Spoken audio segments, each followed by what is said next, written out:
One thing you need to understand as a man is that women are very rarely interested in having deep, dark, gritty philosophical discussions with you pertaining to topics that are extremely deeply thought and of hugely impactful significance relating to their own lives, your life, and the world.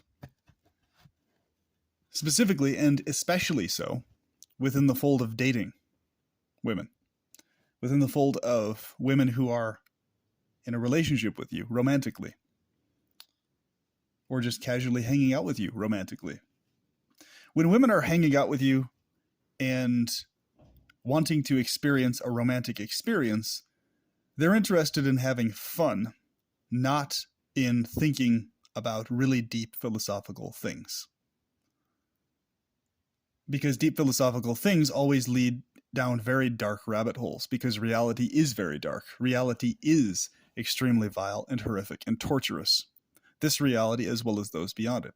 Any reality that we don't artificially ensure by force, any reality that we don't guarantee is pleasurable and benevolent to ourselves and others, is a hellish, torturous reality. So this is very important to remember, because even if a female is one of the rare types who is interested in deep topics, deep philosophy, etc., she's still not going to be interested in those things when she is intimate with you in your dating dynamic with her. Okay? This is the thing men need to understand and never forget. Because what that does is it turns women off. They're turned on by fun, by having fun, okay? By sacred delusions. I say sacred delusions because pleasure is, of course, the benevolent glitch upon the rest of reality, and the only thing worth pursuing and maintaining.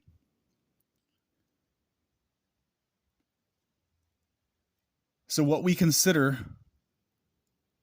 to be that which is meant to be, eternal existence of perpetual pleasure, that existence of eternal perpetual pleasure is in fact the mutation and glitch upon a torturous reality, instead of it being the other way around. And if you watch my video, I talk about this far more in depth and talk about the evidence for this.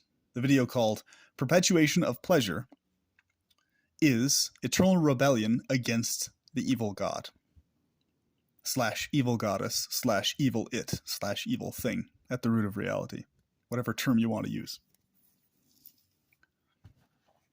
The framework of reality, specifically, is the front title of that video. So I encourage you to check that out. There's a picture of an angel, a curvy angel on the front of it, a fallen angel type entity. Sort of a Lilith type entity image. So that being said, women are interested in absorbing in oblivious sacred delusions with you in romance. And it's actually beneficial to you and good for your health to absorb with them in those oblivious sacred delusions of pleasure. A big mistake a lot of people make is thinking that these sacred delusions are something you should avoid and not absorb in. I disagree. It's very obvious to me that those are the exact things you should engage in for that exact reason, because they're the only things that tune you out from the horrorscape that is reality, just outside of those interactions. Okay? But even that description, think about it, even that description I just gave would also terrify and or at the very least turn off a woman if you were to bring that up in the midst of a dating scenario or dating dynamic. What she would find arousing or inspirational would be fun things, fun topics, smiles, laughter, joyful topics, inspirational topics, etc., which you should engage in a romantic dynamic. And you should tune out from the horror that is reality while you are engaging in romance. It's a healthy thing to do.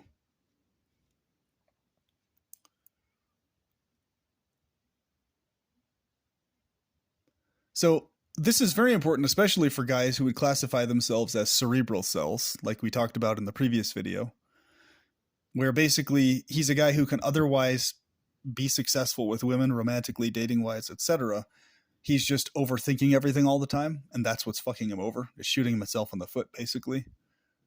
And it's his own overthinking that fucks him over. It's not that he's lacking necessarily any notable things in terms of looks, height, or endowment, etc. Or, abilities, therefore. It's just strictly his overthinking is what fucks him up. So he says the wrong thing and does the wrong thing at the right time and bumbles at so due to his overthinking that's plaguing him, right? The cerebral cell. So what plagues cerebral cells a lot of times is this inclination and desire, sort of a comfort zone. The comfort zone of deep, significant topics, where it's very challenging to engage in anything lighthearted at all, or anything that's just frivolous, or that you would deem frivolous in nature, where small talk is basically torture, right? In order to bypass those things, it's good to get your psychology into a state of appreciating sacred delusions as valuable things, okay?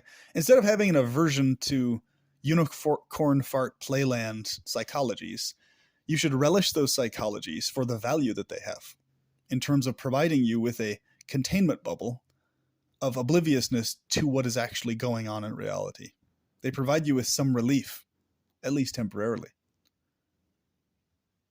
So it's good to absorb in those unicorn fart fairy tales very often so that you can be tuned out from the hellscape that is reality, thus freeing you from the need to overthink, at least for the time being when you're romantic with a woman, okay?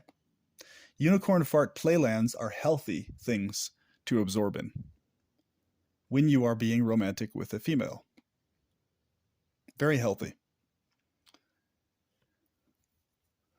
So this is a good word of advice for many men who may be in this situation. I know a lot of subscribers to my channel would consider themselves in a situation, or if they're not necessarily cerebral cells, quote unquote, they notice they have an issue with overthinking, even if they have otherwise success with women of the type they want and desire, and or if they're men who just voluntarily are being celibate or some variation of that, or at the very least not dating women and satisfied in that situation.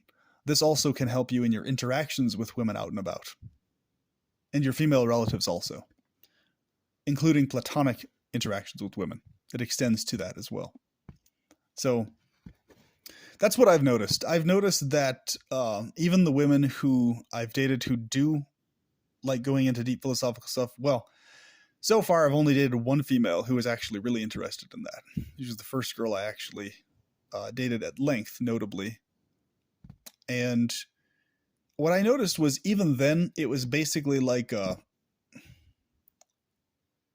she still preferred to absorb in fun stuff, thought-wise and engagement-wise, during romantic time.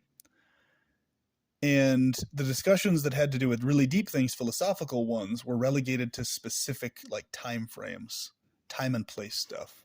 Whereas as a guy, you'll notice that if you're like me at all, you're able to be totally in the groove of all these deep things all the time, conversation-wise, situationally, otherwise. But women can only do it at certain intervals, basically. There's like their time frame for that stuff, and then they have to go back to the fun stuff. Women have to have that, basically. Whereas guys, we don't necessarily need it that way. Fun in terms of topic, specifically. Okay, obviously we need fun and enjoyment, but we're able to remain not agitated by topic seriousness and topic darkness in the midst of fun, whereas women are agitated. It tends to need to be either one or the other. They need to be absorbed in fun, or having a gritty, dark conversation, which is not going to turn them on. It has to be one or the other. With guys, it doesn't have to be. So I hope this has explained it, and I hope this is helpful to any women watching this video that might have explained the dynamic. If you find yourself as a female who is interested in these things, but run into weird issues when you start trying to engage in these conversations with men who are you're romantic with, who are also interested in these issues, and you notice there's sort of some clash vibe that starts kicking in, well, this is why. It's that men process these topics somewhat differently, and women tend to process these topics far more emotionally than men do. But obviously both parties have emotions and feelings. The point being is that men are honed in and almost obsessively fixated on the topic itself, the points themselves, and women tend to be more focused on how they feel about the topics themselves. Okay. And if you're a lady, you probably know exactly what I'm talking about. You can probably confirm 100% what I'm saying right now. Even though obviously everybody's able to be aware of the same facts and information, the processing of that stuff tends to be processed somewhat differently in terms of focus and emphasis, rather.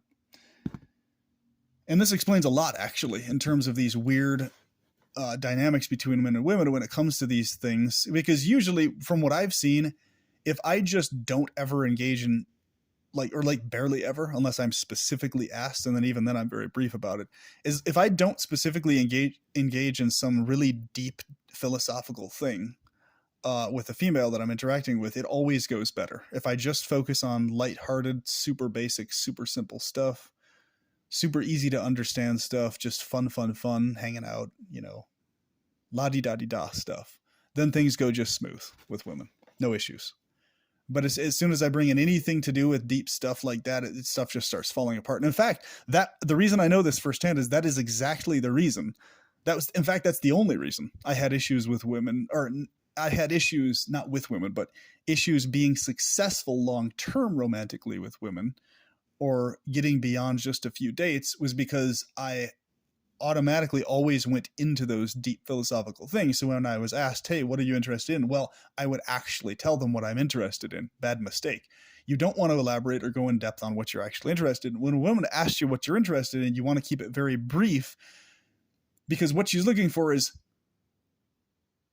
she wants to see your passion for what you're interested in. She's not that interested in what it is you're interested in that much. She wants to see your passion for it and your happiness in relationship to it. She's not interested in hearing you describe in depth what the interest is. She's interested in seeing you happy describing it, right? That's mainly what she's interested in. And learning that fact and understanding that very clearly, I always hold myself back, always, from saying what I'm inclined to say, which is always more in depth, more elaborate, more prolonged than just a few brief sentences or statements. So I'm like, okay, I could go on for 5 minutes talking about what interests me about this, but I'm going to not do that. I'm going to just briefly describe what I'm interested in, and boom, continue on with the intimacy and romance. Okay? That one little thing there, guys, that one thing gave me a fully successful, fully flourishing romantic life with all the women I've been with ever since. That one tweak, that one adjustment. So I know firsthand that massively turns women off. It's really, there's no exception to it, really. Even the girl that I was with who liked these topics, like I said, she was only able to do it at intervals, but she would get bogged down and severely disturbed if that was continually or regularly the thing that was discussed or brought up in the midst of everything else. Or she just got this unpleasantness about it, right? Disturbance. So when I started seeing that, I stopped. I held back on those topics and pulled off. And I was like, okay, I understand why this is happening. So instead of being pissed off and annoyed about it, this is a bad mistake a lot of guys make. They get pissed off and annoyed about that fact instead of just adjusting and tweaking it.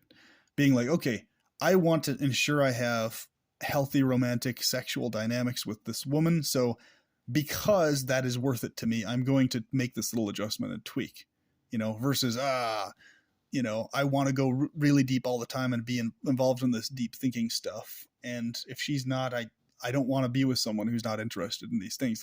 Well, have fun with that. You're going to have no romantic dynamics playing out long-term in your life ever, if that's the psychology. Just period. It's just not going to happen, guys. It doesn't matter how good looking or how tall or how endowed you are. It makes no difference. Women get massively turned off by you going on any kind of in-depth tangent on philosophical or deep stuff for any length of time at all. Major turn off for all women. Okay? You can bounce back out of it if you're a good-looking, tall guy, largely endowed and stuff. But if you don't have those assets and you start going into that stuff, it's hell to pay. You're not going to be able to bounce out of it. She's gonna jolt very quickly from your life, and that's going to be the reason. She won't explain that's the reason. She may not even articulate that that's the reason, but that's what it's going to be, because For a female, it's about how she's feeling in the moment at every moment. So it means, how is she feeling about what you're saying in those moments at every moment? It's not so much, it's actually so much irrelevance, whether the topic's true or valid or important or whatever. It has nothing to do with it. The point is, how does she feel about you when you're discussing the topic? How does she feel around you when you're discussing it? That's what she's honing in on and paying attention to. Okay? Or that's what she's mostly noticing more than anything else.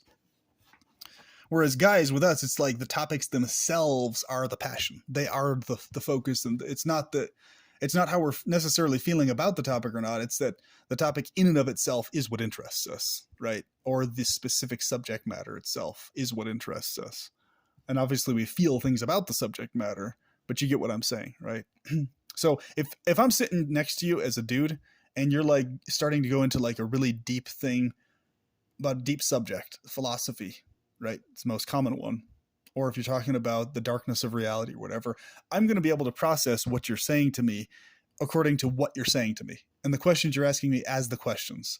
But if you're doing that with a female, especially if you're like initially meeting a female, so never, ever, ever do that online. Especially if you haven't met the female in person yet, you never want to bring up or go into any of these deep philosophical tangents ever.